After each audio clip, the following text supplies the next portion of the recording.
Hi കൂട്ടുകാരെ, പുതിയൊരു വീഡിയോയിലേക്ക് എല്ലാവർക്കും സ്വാഗതം. ഇന്നത്തെ വീഡിയോ നമ്മൾ ഡിസ്കസ് ചെയ്യാൻ പോകുന്ന ടോപ്പിക് വാട്സപ്പ് കാൾ എല്ലാവരും ചെയ്യാറുണ്ട്. എന്നാൽ ഈ വാട്സപ്പ് കാൾ എപ്പോഴും സേഫ് ആകില്ല. WhatsApp call safe and secure ചെയ്യാൻ വാട്സപ്പിലെ ഒരു സെറ്റിങ്സ് ഡിസേബിളിലിരുന്നാൽ അത് എനേബിൾ ചെയ്യുക.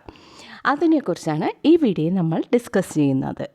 ഓക്കെ, വീഡിയോ ഇഷ്ടമായാൽ മറക്കാതെ ലൈക്ക് ചെയ്യുക. കൂടാതെ നമ്മുടെ ചാനൽ ഫസ്റ്റ് ടൈം വിസിറ്റ് ചെയ്യുന്നവരാണെങ്കിൽ ചാനൽ സബ്സ്ക്രൈബ് ചെയ്ത് തൊട്ടടുത്ത് കാണുന്ന ബെൽ ബട്ടൺ പ്രസ് ചെയ്ത് ആൾ കൊടുക്കുക. ഓക്കെ, ഇനി നമുക്ക് വീഡിയോയിലേക്ക് കിടക്കാം. WhatsApp call safe and secure ചെയ്യാൻ നമ്മൾ വാട്സപ്പിലെ ഒരു സെറ്റിങ്സ് എനേബിൾ ചെയ്താൽ മതി. ഇതിനായി ഫസ്റ്റ് നമുക്ക് വാട്സപ്പ് ഓപ്പൺ ചെയ്യാം.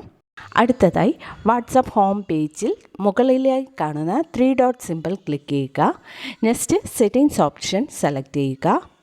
സെറ്റിങ്സ് പേജിൽ കാണുന്ന പ്രൈവസി എന്ന ഓപ്ഷൻ സെലക്ട് ചെയ്യുക. നെക്സ്റ്റ് പ്രൈവസി പേജ് ഒന്ന് സ്ക്രോൾ ചെയ്യുക. സ്ക്രോൾ ചെയ്യുമ്പോൾ ഇവിടെ അഡ്വാൻസ് എന്നൊരു ഓപ്ഷൻ കാണാൻ സാധിക്കും, അത് സെലക്ട് ചെയ്യുക.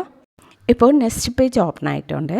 ഈ പേജിൽ protect IP address in calls എന്ന ഓപ്ഷൻ ഡിസേബിളിലിരുന്ന് എനേബിൾ ചെയ്യുക. ഈ ഓപ്ഷൻ എനേബിൾ ചെയ്യുന്നത് കാരണം നമ്മുടെ വാട്സപ്പിൽ വരുന്ന കോൾസ് സേഫ് ആയിരിക്കും. ഓക്കെ ഫ്രണ്ട്, ഇന്നത്തെ വീഡിയോ നമ്മൾ ഡിസ്കസ് ചെയ്തത് വാട്സപ്പിലെ കോൾസ് എങ്ങനെ സേഫ് ആൻഡ് സെക്യൂർ ചെയ്യാം. ഓക്കെ, വീഡിയോ ഇഷ്ടമായാൽ മറക്കാതെ ലൈക്ക് ചെയ്യുക, ഷെയർ ചെയ്യുക, നിങ്ങളുടെ അഭിപ്രായം കമൻറ്റ് ചെയ്യുക. Okay, thank you.